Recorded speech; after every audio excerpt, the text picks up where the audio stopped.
नजूल भूमि बिल को लेकर सदन में गरजे रघुराज प्रताप सिंह राजा भैया। नमस्कार, मैं हूं महेंद्र प्रताप सिंह। आरटी न्यूज में आप सभी का बहुत बहुत स्वागत है।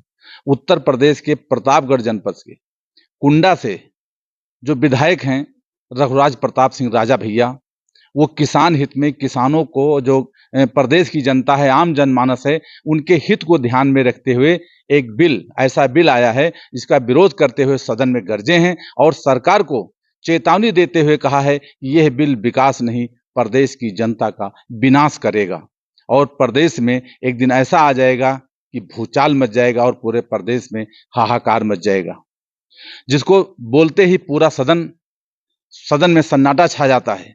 रघुराज प्रताप सिंह सीधे सीधे अधिकारियों पर दोष मिटते हैं और कहते हैं कि माननीय मुख्यमंत्री महोदय योगी आदित्यनाथ जी को गुमराह कर ये बिल दिया गया है। कौन से अधिकारी हैं, किसने गुमराह किया है ऐसा बिल ला करके? जो नजूल भूमि बिल पास हुआ, जो नजूल भूमि बिल जो आया है सदन में, उसको लेकर रघुराज प्रताप सिंह राजा भैया काफी नाखुश नजर आ रहे हैं। उनका साफ तौर पर कहना है कि अगर ये बिल पास हो गया, अगर ये बिल, ये अध्यादेश लागू हो गया तो पूरे उत्तर प्रदेश में गरीब आम जनमानस में हाहाकार मच जाएगा और हजारों हजार की संख्या में लाखों लोग सड़क पर आ जाएंगे, बेघर हो जाएंगे। देखिए राजा भैया रघुराज प्रताप सिंह क्या कुछ कह रहे हैं सदन के अंदर, किस तरह से गरज रहे हैं आम जनमानस को लेकर और जनता के हित को लेकर, आप खुद ही देख लीजिए। माननीय राजा भैया जी। आदरणीय अध्यक्ष महोदय, इस नजूल के विषय में आपने बोलने का अवसर दिया, इसलिए आभार व्यक्त करते हैं।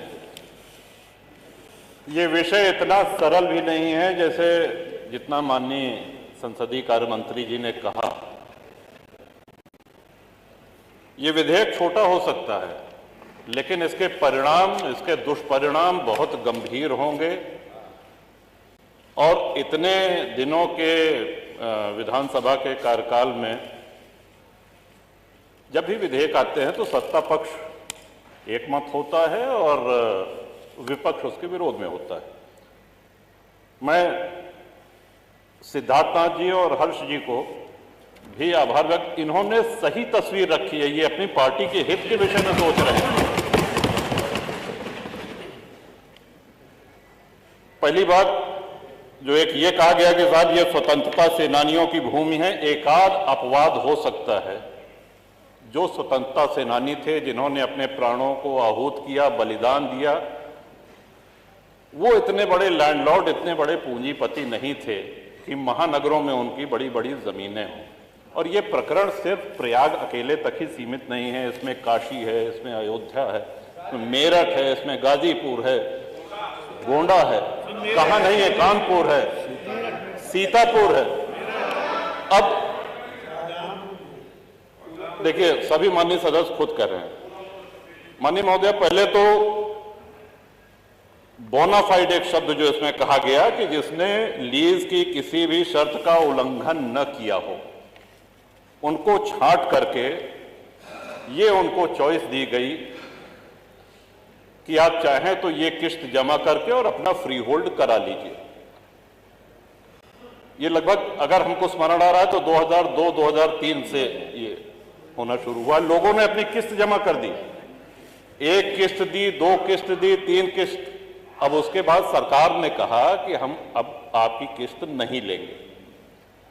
देखिए, सरकारें कंटिन्यूटी में, जैसा सिद्धार्थनाथ जी ने कहा, जो निर्णय हो गया है, सरकारें आएंगी जाएंगी, बदलेंगी।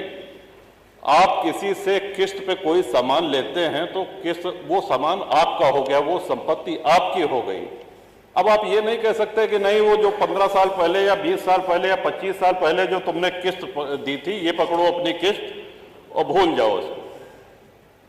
और हम बहुत से ऐसे माननीय विधायक हैं जो शहरी क्षेत्र से हैं, लेकिन शहरी क्षेत्र से होते हुए भी ग्रामीण परिवेश का उनको पूरा ध्यान है। अधिकांश विधायक ग्रामीण परिवेश से आते हैं।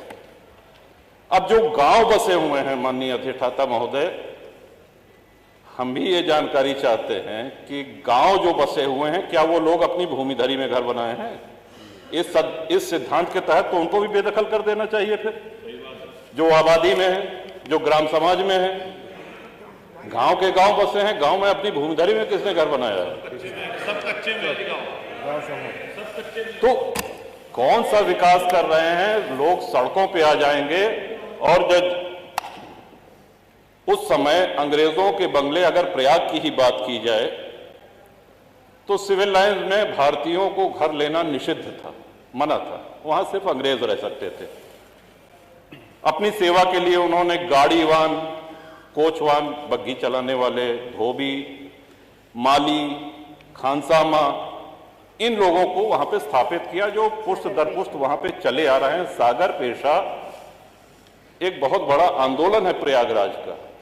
एक बहुत बड़ी संख्या में आप हजारों लाखों लोगों को बेघर कर देंगे। 3200 प्रार्थना पत्र लंबित हैं। 2300 लोग ऐसे हैं जिन्होंने अपनी किस्त जमा कर दी है। और हमारी जानकारी तो ये भी है कि हाईकोर्ट इलाहाबाद भी नजूल की भूमि पे है। कई सारे जजेस के घर, हमारी जानकारी, तो उसको भी खाली करा दिया जाएगा। Public service commission, public service का कितनी ये गंभीर, कौन सा विकास इसमें करेंगे? लाखों लोग बेघर हो जाएंगे। और मैं नहीं समझ पा रहा हूं कि किस मजबूरी में, किसके कहने पर, किन अधिकारियों की फीडिंग पर ये ले आया गया है।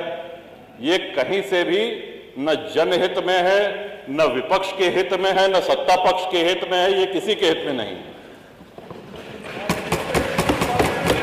आप इस सारे विधायकों की आप पीड़ा, उनका जो मर्म है, उसको समझने का प्रयास करें। ये विधेयक तो यहां आना ही नहीं चाहिए था, लेकिन चूंकि आ गया है तो अब आने के बाद मजबूरी है, इसको प्रवर समिति को भेजा जाना चाहिए। और साथ ही साथ जिन लोगों की किस्त जमा है, सौदा हो गया तो हो गया, किस्त आपने तय करी, किस्त की रकम सरकार ने तय करी है। अब जब 2 किस्त 3 किस्त दे दिया, अब आप कह रहे हैं कि नहीं हम नहीं लेंगे, तो ये नहीं होगा, होना नहीं चाहिए, न्याय संगत नहीं है। और जिनकी लीज एक्सपायर हो गई है, जब अंग्रेज लीज रिन्यू कर सकते थे, तो क्या हमारे स्वतंत्र भारत में एक लोक हितकारी सरकार क्या लीज रिन्यू करके उनको वहां बसाए रखने की जिम्मेदारी सरकार की नहीं है? सबको बेघर करके भगा देंगे? कौन सा विकास हो रहा है? उनके पुनर्वास के लिए, उनको पुनर्बसाने के लिए कोई इसमें उल्लेख नहीं। गोलमोल भाषा में कहा गया है कि यदि सरकार करना चाहे तो करे। इसमें महोदय बहुत बड़ी क्रांति हो जाएगी, लोग सड़कों पे आ जाएंगे, हाहाकार हो जाएगा पूरे प्रदेश में। ये विषय बहुत ही जटिल है, बहुत ही संवेदनशील है। तो इन्हीं शब्दों के साथ मैं आशा करता हूं कि सरकार पुनर्विचार करे, प्रवर समिति को भेजे, और जो लोग जहां बसे हैं उनको किसी भी हालत में वहां से बेघर न किया जाए। जो फ्री होल्ड के क्रम में है फाइलें, उनको शीघ्र समयबद्ध निस्तारण किया जाए, उनकी शेष किस्त लेके। और जो लीज खत्म होने के कगार पे हैं, उनकी लीज रिन्यू की जाए। इन्हीं शब्दों के साथ